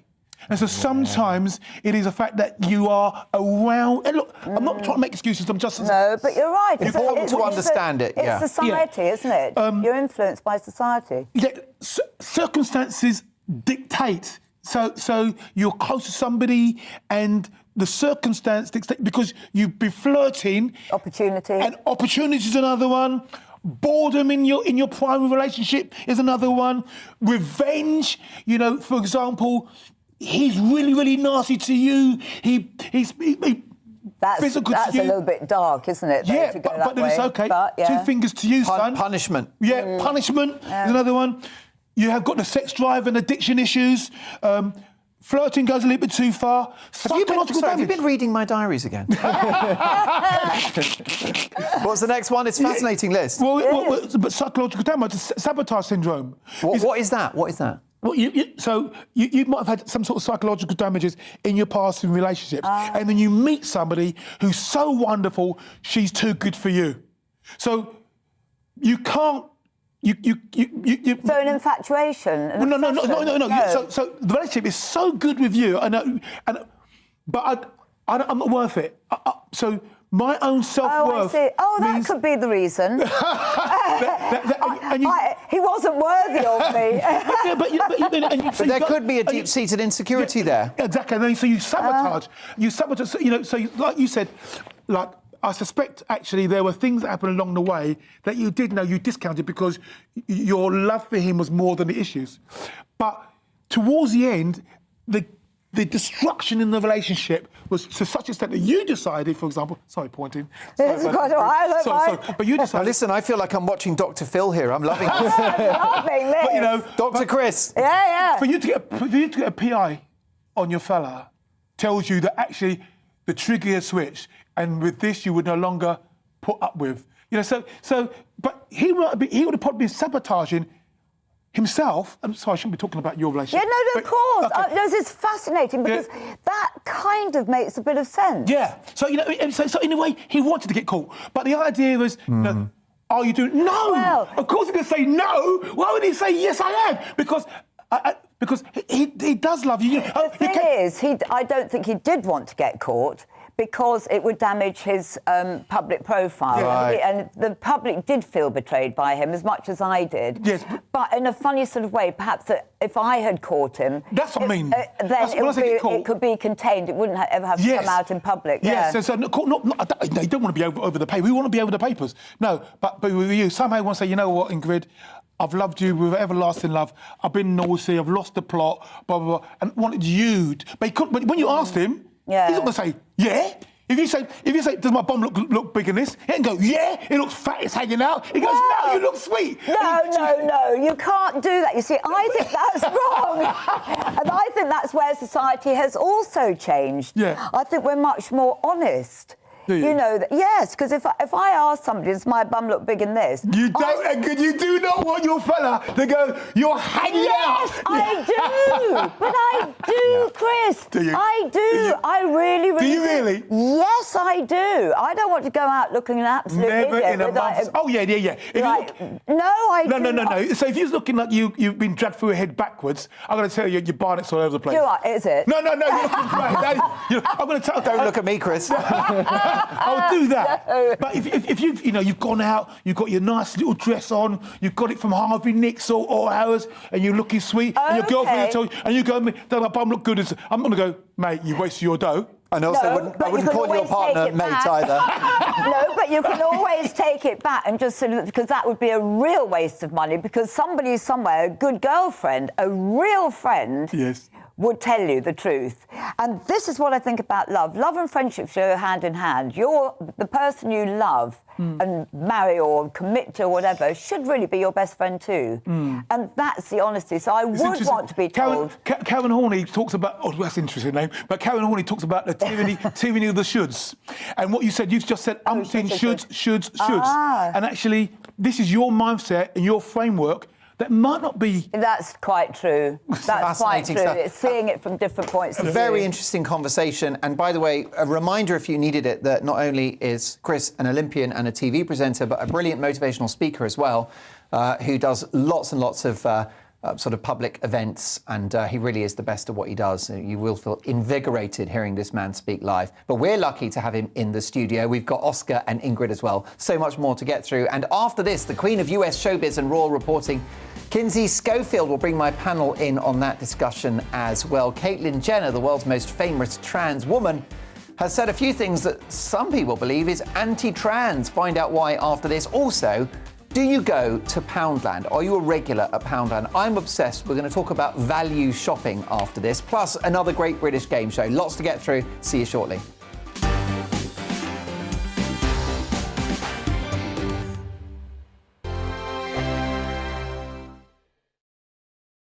GB News is the UK's home of discussion and debate. From all perspectives. To stay up to date on the latest stories, Make sure that you subscribe to the GB News channel. Right here on YouTube. You can watch us live 24/7 across the whole world. You can also check out exclusive content and catch up on previous episodes of your favourite shows. Every day, we ask the questions that you'd ask, so why not add your voice to the conversation in the comments section? Don't forget to subscribe. We are GB News, Britain's news channel. Every night at 11 on GB News, we bring you the next day's stories the day before. It's basically like time travel. If it's a big story, we'll cover it, guaranteed. But we'll also have some fun along the way. Big opinions, big laughs. Sometimes big hair. This is Headliners, the paper review show that won't send you to sleep like the others will. 11 p.m, 7 nights a week. Join us.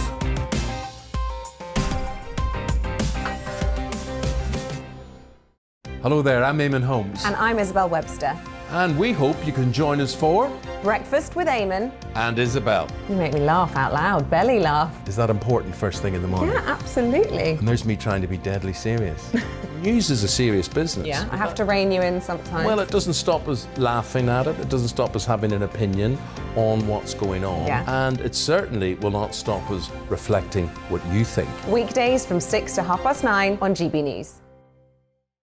I'm Dan Wootton. Join me Monday to Thursday from 9 to 11 for the feistiest and most fun news debate on TV, where free speech reigns. I'll bring you a sharp take on the day's biggest stories, bombshell newsmaker interviews, and A-list guests. And I guarantee you, no spin, no bias, no censorship, and no reason to go to bed. That's Dan Wootton Tonight, Monday to Thursdays from 9 on GB News. My name's Tom Harwood, and every weekday we bring you The Briefing live from 9:30 a.m. The stories, analysis, and live debate that you need to hear. Quite right, Tom, of course. Was this something that has been considered at all? Difficult to answer. Gas-guzzling helicopters circling. Noise is being made here. Joe Biden walking out. Thank you very much for joining us. Don't miss it. The Briefing with me, Tom Harwood, Monday to Friday, 9:30 a.m. on GB News. Join me, Gloria De Piero, Monday to Thursday at noon for The Briefing. We go to the parts of Parliament that you won't see elsewhere. Plus, there's exclusive interviews with MPs from all parties. But quite often, they paper over the real truth. Why does a working class lad like you join the Tories? That's a good question. Don't miss it, Monday to Thursdays at noon on GB News.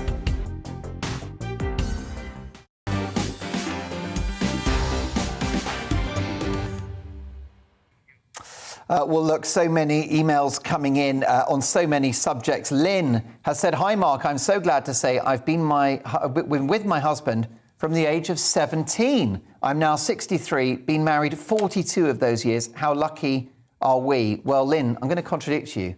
He's lucky. What a lucky so-and-so. Congratulations to both of you, Lynn and her other half. 42 years of marriage. Wow, brilliant stuff. Lynn, thanks for sharing that very positive story. James says, "Hi, Mark. Great show as always. If love is only an emotion and sex is no deeper than exchanging bodily fluids, then all is permissible. But if love is a commitment and sex is a celebration of love in marriage, it's a very different story. Would we be so comfortable with a parent separating from their stroppy child or unexpected unconditional love?" What a brilliant point. Well made. Thank you so much, James. How about this? Annie, "Dear Mark, that old chestnut that the problem is only with the philanderer. I can assure you in my professional job that it's not always the case, and the innocent party is not always blameless." Annie, thank you for correcting that one. And finally, Roger says, "Dear Mark, listening to your report on Molly May and that beard, it's shocking, isn't it? Molly May, the social influencer, she's had a derma treatment on her skin. She's growing a beard. We showed you some exclusive photographs in the alternative headlines." And Gordon says, "I've heard your report about Molly's beard. I think she's being a bit anal about it. If she wants to discuss this ridiculous topic, we could be anal together." Well, Roger, thanks for your kind email, and very good of you to reach out to Molly May in such a caring way. It's time now for US News in the company of the Queen of US Showbiz and Royal Reporting, Kinsey Schofield. Hi, Kinsey. Hi, what a great conversation that was. Oh, where are you? I miss you. That's not your face. I just wanted to show you. Let me explain, Kinsey. I am developing a magic show in Vegas where I disappear, I'm replaced by a sofa, and then I come back again. I will pay whatever it takes to see that. I also want to say apologies that we've come to you so late. We got into a big debate with my fantastic panel about adultery and whether or not you should feel bad if you've had an affair. I mean, this goes on in Hollywood all the time. This is what keeps brilliant journalists like you busy, isn't it? Adultery. It does. And, you know, I could not help but think of our friend Prince Charles throughout the entire thing. So I had, I'll keep my comments to myself, but I that kept coming up and up and up as you guys were discussing that. Nicely done. Well, you've taken us straight into our first royal story, Kinsey. And Harry and Meghan may return to the UK as part-time royals. Tell me more. Well, this blew up over the week. I had a conversation with Tom Quinn, who's the author of Scandals of the Royal Palaces, and I love Tom Quinn, but he said that Harry and Meghan are hoping that Prince Charles would consider allowing them to come back as part-time royals once he ascends to the throne. And we have to be realistic about this. This is just something that Harry and Meghan are hoping for. The Express did a poll after my podcast, and overwhelmingly no one in the UK wanted them to come back. But what was stated was that this was what they were hoping for. Is this going to really happen? I highly, highly doubt that. As we've learned over the last few years, Prince Harry and Meghan Markle are entitled and are sometimes unrealistic about what they want. And as Harry said, what Meghan wants, Meghan gets. But I think he's probably like alone in a room with her when that is the reality, because I really don't think that Prince Charles is going to allow them to spend the last few years in the States absolutely disrespecting the monarchy and then jump back over to represent it. Yes, now, Kinsey, of course, Meghan Markle doesn't have the best relationship with her half-sister, Samantha Markle, but that relationship just got worse. It did, and Samantha has recently filed a lawsuit. She's taking Meghan to court for defamation. This is a pretty big story over here in the States because she wants to go lie by lie, breaking down the Oprah Winfrey interview. And Sarah Palin just had a similar case over in New York against the New York Times. And Sarah had a very strong case. The New York Times accused her of being associated with a shooting that happened in the state of Arizona. And it was a strong case, but because Sarah Palin on the stand did not answer the questions strong enough as to how she hurt financially or how she hurt professionally by that article, the judge is saying he's going to let the jury decide, but he's going to toss the case. So we know Meghan Markle will likely try to get this case tossed. But if her sister, Samantha Markle, can prove that Meghan's claims during the Oprah Winfrey interview that they're not close, she hasn't seen her in 20 years, that, her family did not grow up in poverty and she didn't start working at the age of 13 because she could, her father didn't help her financially. If Samantha can prove that she lied, and if Samantha can prove maybe a letter from her book publisher or something like that, that she has hurt financially or sales of her book were damaged by Meghan's claims during the Oprah Winfrey interview, if she can prove that, Samantha's got an amazing case. And, this is not the first time Meghan's gone to court, but this time she might actually get in a lot of trouble. Gosh, a fascinating story. I can't wait to discuss that case with you as it plays out in the States, Kinsey. Let's talk about Leah Thomas now, who is a very, very talented swimmer. The only issue is that she used to be male, and many people think that her success is unfounded, given that she's a biological male who's basically become a woman and has won medals as a result. The world's most famous trans woman, Caitlyn Jenner, has stepped into the row. Tell me more. Yeah, so Caitlyn Jenner did an interview where she said that she did not think that this was fair for Leah to compete against other women because men are born with larger lungs, longer legs, longer arms, and those are things that don't change as you go through that evolution and become a woman. Caitlyn Jenner said that she felt like that was really unfair, and she doesn't think, she's not criticizing Leah. She's saying that the rules need to change and they need to be improved.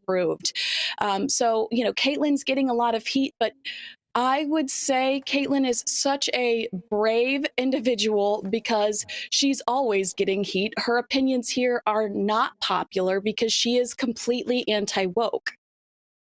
Well, yeah, let's bring my panel in on this. It's a fascinating conversation to have. I loved that interview that Caitlyn Jenner did with the press this week. But let's bring Oscar and Ingrid and Chris into the conversation. We're just going to set that up very, very shortly indeed, because many people were particularly upset to watch Leah Thomas winning this particular swimming race 7 seconds faster than her closest rival. Many people have said that it's an attack on female sport, it's an attack on women. I mean, Caitlyn Jenner, I just wonder whether eventually she could run for president, because she's a remarkable person, isn't she, Kinsey? Absolutely. Unfortunately, she did lose her bid to become governor of California, but I felt like perhaps it was a mistake for the Republicans to get behind Larry Elder so aggressively, because I did think that Caitlyn was a really interesting and good candidate. And I mean, we have gotten reality stars into the White House before over here, so. Yeah, anything's possible. Oscar, what do you think about the comments of Caitlyn Jenner? I guess if anyone can be transphobic, it's got to be the world's most famous trans woman, Caitlyn Jenner. Well, anyone could be transphobic and anyone could be anything at the moment. But Caitlyn Jenner is absolutely right. The bottom line is that in female sports, not only is it uncompetitive, but it's actually dangerous to put in biological males to try and compete with biological females.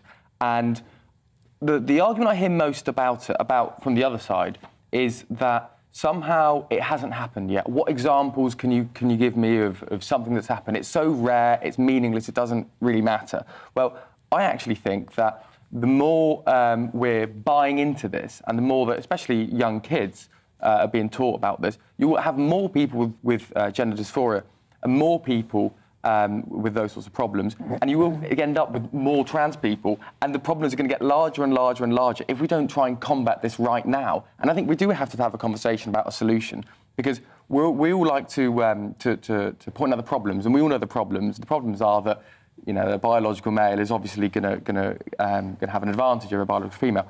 So I do think the only answer really is to have an actual trans category, or another category separate from male to female. Or you compete in biological male sports. But you cannot have the situation where someone who, in their male field, wouldn't be anywhere near the top, suddenly switches to the female race or whatever, and just blows it apart and wins it. And swimming's one thing. When you start getting into boxing and you get into UFC and you get into other things, then it's a different ballgame. Then it's not just about sport. Then it becomes dangerous. But I think we're almost losing what it is to be a woman, and I think that's really dangerous. I think we're losing the idea of what it actually means to be a woman, and a lot of that is biological, if not a lot of it, all of it. Well, yes, Kinsey, I'm going to come back to you in a moment, because we are in the presence of sporting greatness. Chris is with us tonight, MBE, a sprint and hurdling track and field Olympian, no less. So we'd all love to know what you think about this, Chris. Yeah, so not in the category of Caitlyn Jenner. I mean, it was amazing. Are you sure? Yeah. But spot on, and she's spot on. Look, it's quite clear that there is a physical advantage for men over women, and, you know, good luck to any former man that decides he or she wants to be a woman. That is your right. Crack on. But there is a line where you yourself also have a responsibility to women, the other half of our race. And look, Caitlyn Jenner's correct. Your arms are, your limbs are longer. Your cardiovascular system is bigger and stronger. Your muscles not only are they bigger, but your fast twitch fibres fire that much more explosively than your female counterpart, so that you can be a third, fourth and lower tier male and quite easily climb to the higher echelons of female sports. I've got 3 daughters, 1 lad. The idea that my daughter would work her, whatever it is, off to try to get into the Olympics, and then, you have an Olympic trials, and that sometime in the last year or two, half a dozen former males decide to compete in her event, and she gets robbed of the opportunity of following her father's footsteps. It's really, really sad. So you have got the right to change, and I hate the idea if saying that makes me transphobic, but there have to be limitations on some of the areas that you can pervade your being in, and competing against females, natural born females, for me, is probably one of those areas that you can't go in. Just like, if you haven't had the full operation, I don't know how comfortable I would be with you sharing the locker room with my daughters. Again, am I bang out of order? I don't know. I'm just telling you that as a father, I'm Papa. That's my most important role in life. Chris, yes, yeah. Ingrid, briefly, is Chris bang out of order for worrying that a pre-op transgender woman is in a changing room with young girls? Yeah, very much so. And also, it depends on the stage of transitioning as well. If they haven't had the estrogen, it takes years and years for that to kick in, so the male responses could very well be the same. It's really, really creepy. And the fact that so many women have objected to it already, just in, loos and things like that, why can't we respect where a woman's coming from with that? Yeah. It's, men are kind of like the bad guys out there, the rapists, the murderers, generally speaking. So I'm sorry, I think we just have to kind of look at this very much in context. I want to go on to say, can I do this? I think Caitlin Jenner's absolutely fantastic. And she was saying, the cardiovascular, which was Chris was saying, longer limbs and so on. In the picture of Leo, Thomas, I know this sounds really perhaps a little bit flippant, but no boobs as yet. Now, that has got to aerodynamically change your position in the water. You're a bit more like a torpedo. Big flipper feet. So it's not just the limbs, it's the feet. Totally. They're like flippers at the ends of the legs, and great big hands. So you're going to have that, just from that point of view as well. Yeah. Quick one, Mark. You don't have many women transitioning to males competing in the men's Olympics. No, you don't have any, I don't think. No. No, I've got to say, and I think your point about aerodynamics is right. I was swimming earlier today, and my man boobs definitely slowed me down in the pool. But Kinsey, look, we've only got a couple of seconds, but do you think America will ever achieve a settled position when it comes to trans rights? Because America, like the UK, seems very divided. That's a very tough question. Ask Ingrid that. I don't want to. Okay. Boom. Ingrid. Yeah. Big opinions as always. And Chris and Oscar, thank you for your contribution. Listen, Kinsey, we love having you on the show. You're in the UK in June, live in the studio here at GBNews. We've got an army of fans. We can't wait to see you, but we will see you in a week's time. If you want to go to the most fantastic online resource for royal news, head to To Die For Daily. To Die For Daily, which is Kinsey's brilliant website. Kinsey, see you in 7 days from now. So much more to come. We're going to talk about Poundland next. I think it's my favourite shop. I'm obsessed. We'll talk about value shopping after this, plus another great British game show.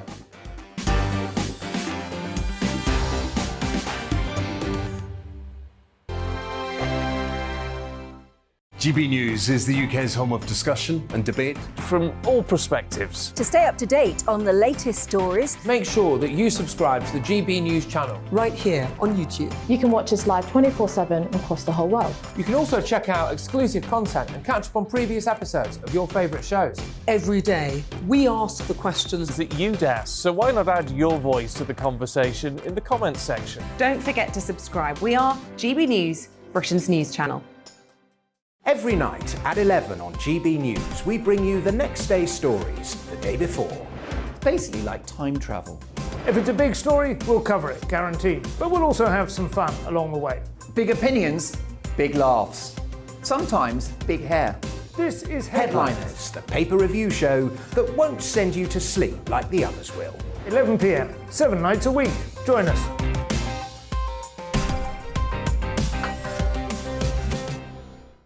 Hello there, I'm Eamon Holmes. And I'm Isabel Webster. And we hope you can join us for Breakfast with Eamon and Isabel. You make me laugh out loud, belly laugh. Is that important first thing in the morning? Yeah, absolutely. And there's me trying to be deadly serious. News is a serious business. Yeah, I have to rein you in sometimes. Well, it doesn't stop us laughing at it. It doesn't stop us having an opinion on what's going on. Yeah. And it certainly will not stop us reflecting what you think. Weekdays from 6 to 9:30 on GB News. I'm Dan Wootton. Join me Monday to Thursday from 9 to 11 for the feistiest and most fun news debate on TV, where free speech reigns. I'll bring you a sharp take on the day's biggest stories, bombshell newsmaker interviews, and A-list guests. And I guarantee you, no spin, no bias, no censorship, and no reason to go to bed. That's Dan Wootton Tonight, Monday to Thursdays from 9 on GB News.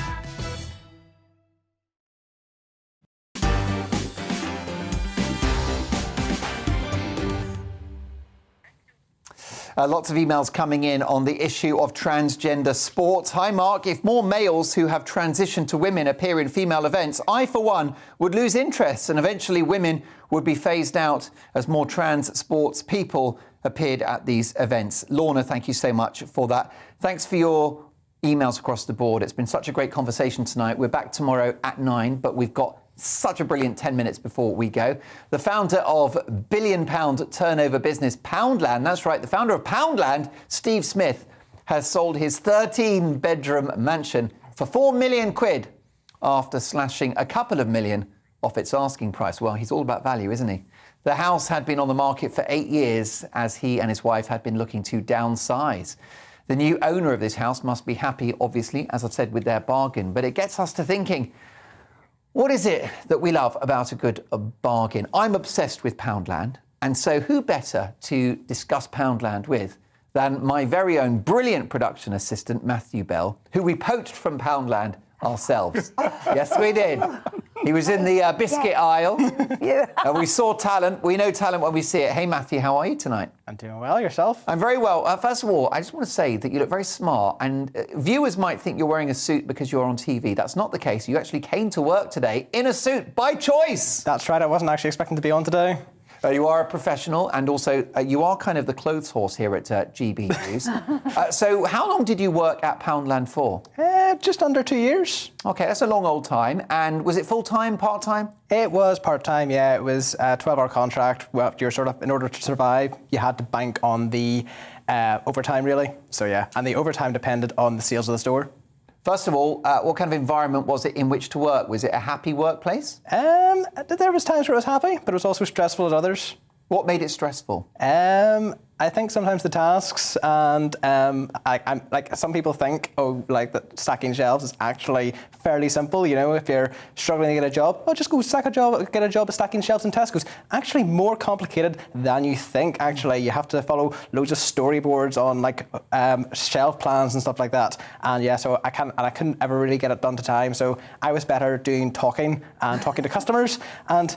Now I'm pretty much paid to do it right now. Yeah, I remember when I first took you to a normal shop and you couldn't believe that there were places that sold items for things that aren't a pound. Yeah, that's right. 5 quid, 10 quid. Is everything at Poundland a pound?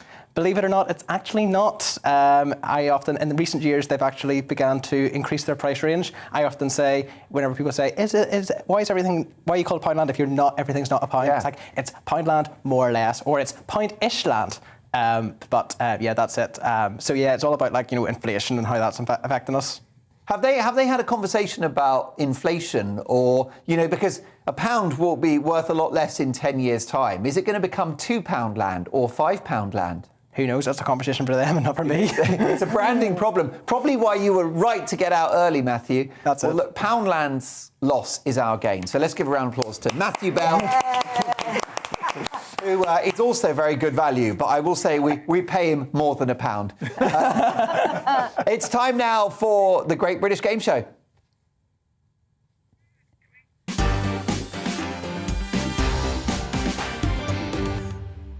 What now? Well, we love Matthew Bell. I've got to say, I do love Poundland, and I love my value altogether. Primark, oh, bring it on. Maybe that's just me. Unfortunately, I often wear those cheap items on national TV. It is time now for the Great British Game Show, and today we're going to play a game of Find Me Some Body to Love. That's right, some body to love. Well done to Will for that one. Pop superstar Britney Spears has been celebrating her newfound freedom, having severed legal ties with her father by posing in a variety of provocative shots. Just this week, she was photographed wearing not very much at all at the seaside. Here it is. Wow. Now, that's not going to be everyone's cup of tea, but I think she looks well, and I say good luck to her. She's clearly in good shape and has one of the most recognisable bodies in the world, which has inspired tonight's Great British Game Show. We're going to play a game of... As I've mentioned, we've named the title. You at home and my panel live in the studio must guess the identity of the celebrity from the neck down. So let's start with our first celebrity. Who could this be? Piers Morgan. It is Piers Morgan. Oh, my word! Oh, Oscar, I don't know how I managed that. What worries me? I'm worried. I'm worried too. Yeah. I'm worried. that Oscar is. Lopez knows the body of Piers Morgan so well. Too much. Okay, let's power through the rest. We're going to rapid fire. Here's our next celeb. Dwayne Johnson. Dwayne The Rock Johnson. Oh, my God. Oh, you're good. Oscar knows all the hotties. Next celebrity. Who's this? Oh, Kardashians. It is Kim Kardashian. OK, our next celebrity. Let's have a look. Clarkson. He's been farming lately. Yeah. It is Clarkson. There he is. With a very unique tummy. Great entertainer. Next up, next celebrity. Who could that be? She's a singer. She's dating Ben Affleck. Oh, yes. Oh, Beyonce. J-Lo. Oh, right, sorry. It's lovely J-Lo. OK, next up, who could this be? This woman can carry a tune. Adele. It's Adele. How about this one?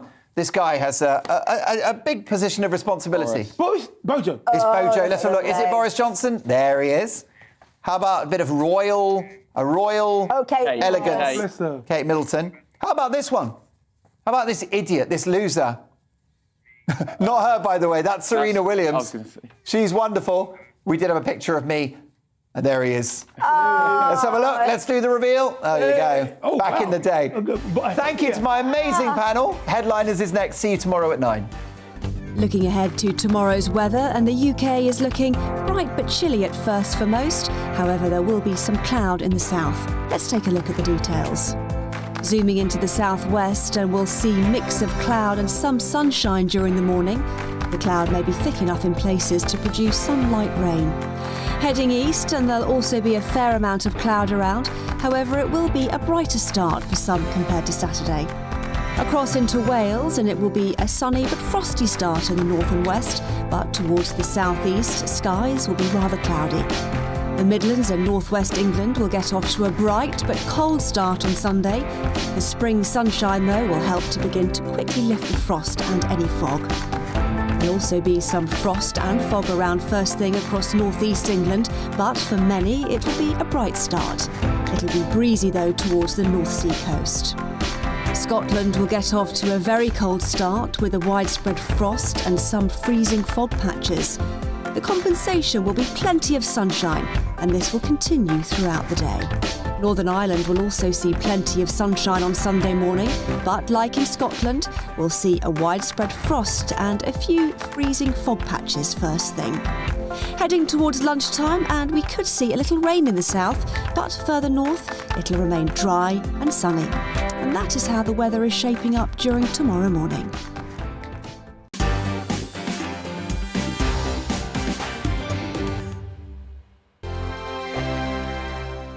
GB News is the UK's home of discussion and debate from all perspectives. To stay up to date on the latest stories, make sure that you subscribe to the GB News channel right here on YouTube. You can watch us live 24/7 across the whole world. You can also check out exclusive content and catch up on previous episodes of your favourite shows.